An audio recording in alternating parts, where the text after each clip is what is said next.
New York City bracing this morning for what could be an unprecedented decision by a Manhattan grand jury, whether to indict a former president for the first time in history.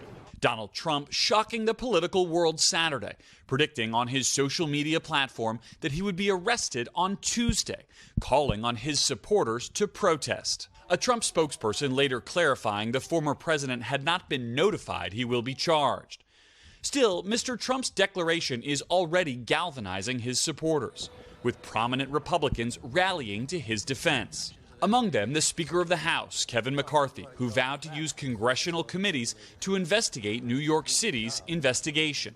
But McCarthy is distancing himself from Mr. Trump's call for protests. I don't think people should protest this, no. And I think President Trump, if you talk to him, he doesn't believe that either. Also weighing in, Mr. Trump's potential rivals for the 2024 Republican nomination. It just feels like a politically charged prosecution here. And I, for my part, just feel like it's just not what the American people want to see. While the Manhattan DA's office isn't commenting, their case centers on whether then-candidate Donald Trump in 2016 directed his attorney, Michael Cohen, to pay off adult film star Stormy Daniels, who claimed she had an affair with Mr. Trump a decade prior.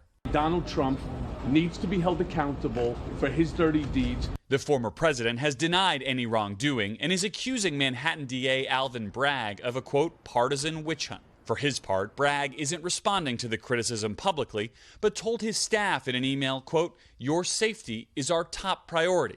And without naming Mr. Trump, adding, quote, "We do not tolerate attempts to intimidate our office or threaten the rule of law in New York."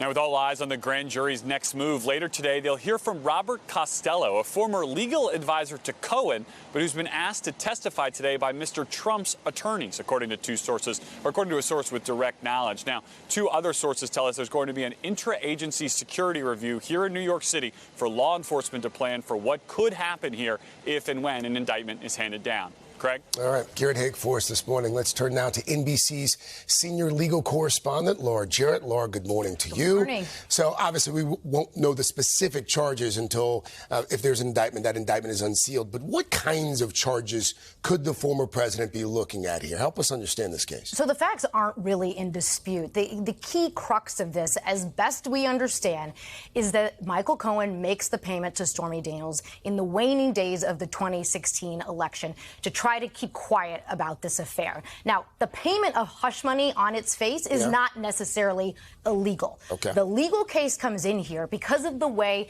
that the payments were documented when Trump reimburses Cohen on the books of the Trump organization. And because they were documented as legal expenses, legal retainer, when in fact they were hush money payments, that's the crux. And the idea there is when they're documented in that false way, that's creating a false business record under New York law, and that's where the crime potentially, if that's what this is, that's where it comes into play. So it's not the hush money payment itself, it's the way it's documented. But is that usually a felony? No. And that's where this is going to get tricky fast for prosecutors. Normally, that would be a misdemeanor. In order to elevate it to a felony, which we're talking about jail time here, maximum 4 years for falsification, there has to be a second crime. The actual falsification of that records has to be in service of some second crime.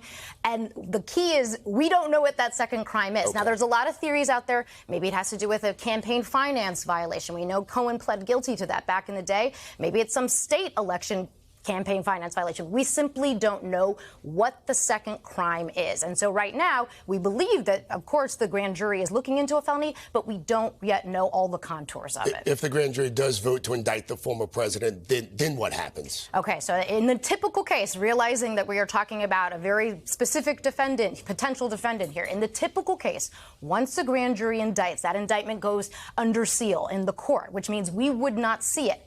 At that point, at some point soon thereafter, the former president's attorneys would be notified the client should come in, turn himself in. He'll come in for fingerprinting. He'll come in for processing. They'll run a criminal background check. at some point. Then he will come in for an arraignment. That part is public. We would see him. Okay. If, in fact, he was indicted, we would see that in front of a court. But the rest would happen behind closed doors. Of course, all of this is happening, in front of the cameras. It would be obviously an unprecedented event, Sure. but we are not there yet. We are a long way away from that right now, Craig. Our senior legal correspondent, Laura Jarrett. Laura, thank you. Hey, thanks for watching. Don't miss the Today Show every weekday at 11 a.m. Eastern, 8 Pacific on our streaming channel, Today All Day. To watch, head to today.com/allday or click the link right here.